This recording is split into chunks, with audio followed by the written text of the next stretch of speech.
Alkitab Berita Baik Kejadian 42.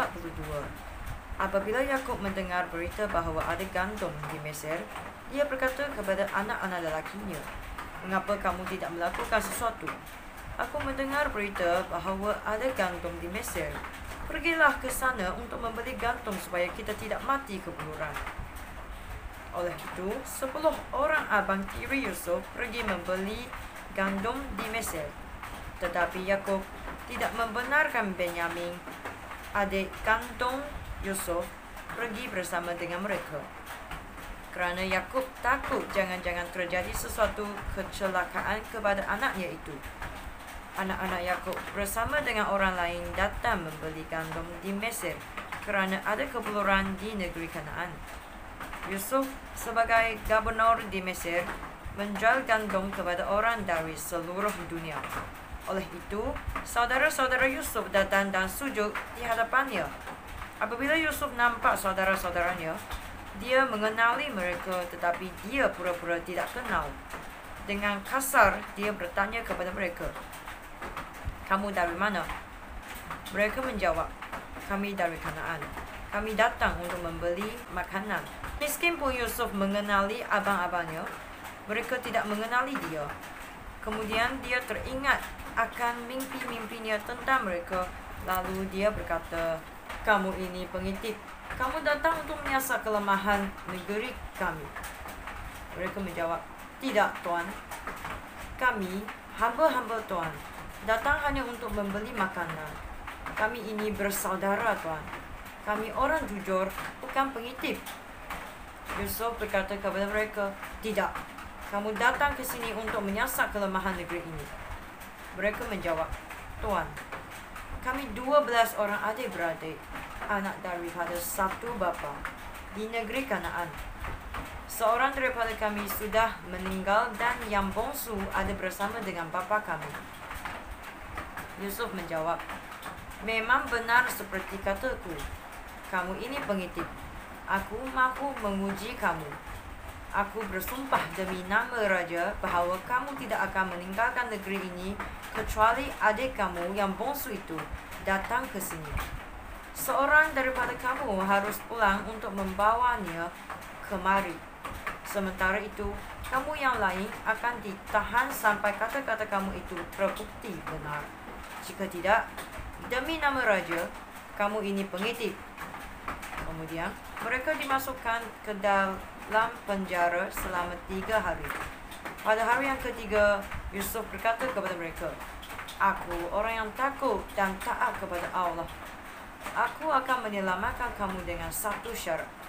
Untuk membuktikan bahawa kamu ini jujur, seorang daripada kamu akan ditahan di dalam penjara, yang lain boleh pulang dan membawa gandum yang dibeli untuk keluarga kamu yang sedang menderita kebuluran. Selepas itu, kamu harus membawa adik kamu yang bongsu kepadaku.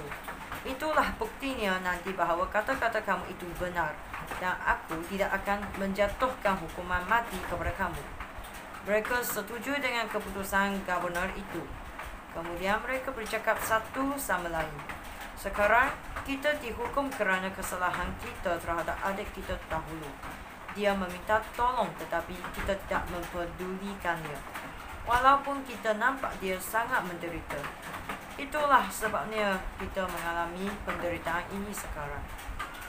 Ruben berkata, "Dahulu, aku melarang kamu menyakiti anak itu, tetapi kamu tidak mahu mendengar. Sekarang, kita menerima balasan kerana kematiannya." Yusuf memahami bahasa mereka, tetapi mereka tidak mengetahui hal itu, kerana mereka berkata-kata dengan Yusuf melalui seorang juru bahasa. Yusuf meninggalkan mereka, lalu menangis. Apabila dia dapat berkata-kata lagi, dia kembali kepada mereka lalu memilih Simeon. Yusuf menyuruh orang mengikat Simeon di hadapan semua saudaranya. Yusuf memerintahkan supaya karung-karung yang dibawa saudara-saudaranya diisi dengan gandum. Lalu, wang masing-masing dimasukkan ke dalam karung-karung itu. Yusuf juga memerintahkan supaya mereka diberi bekal makanan untuk perjalanan. Perintahnya itu dilaksanakan. Selepas itu, saudara-saudara Yusuf memuati kaldan mereka dengan gandum yang sudah dibeli. Lalu mereka berangkat. Di tempat mereka bermalam, seorang daripada mereka membuka karung gandumnya untuk memberi kaldannya makanan. Lalu menjumpai wangnya di atas gandum. "Wang aku dikembalikan," serunya kepada saudara-saudaranya. "Tengoklah, wang ada di dalam karungku." Hati mereka berdebar-debar, dan dengan takut mereka saling bertanya, "Apakah yang dilakukan Allah kepada kita?" Apabila mereka sampai di Kanaan, mereka menceritakan segala sesuatu yang dialami mereka kepada bapa mereka. Mereka berkata, "Gubernur Mesir bercakap kasar kepada kami dan menuduh kami mengitip negerinya." Kami menjawab, "Kami orang jujur, bukan pengitip. Kami 12 orang adik-beradik, anak daripada satu bapa. Tetapi seorang sudah meninggal, dan yang bongsu ada bersama dengan bapa kami di Kanaan." Gubernur itu berkata, "Aku mahu menguji kamu untuk mengetahui sama ada kamu jujur. Seorang daripada kamu harus tinggal, tetapi yang lain boleh pulang kepada keluarga kamu yang sedang menderita kebuluran. Apabila kamu datang ke sini lagi, bawalah adik bongsu kamu. Dengan demikian, aku akan tahu bahawa kamu bukan pengitip, melainkan orang jujur. Saudara kamu yang aku tahan itu akan ku kembalikan kepada kamu. Lalu kamu boleh tinggal di negeri ini dan bebas berdagang." Apabila mereka mengosongkan karung, masing-masing menjumpai kantung wangnya.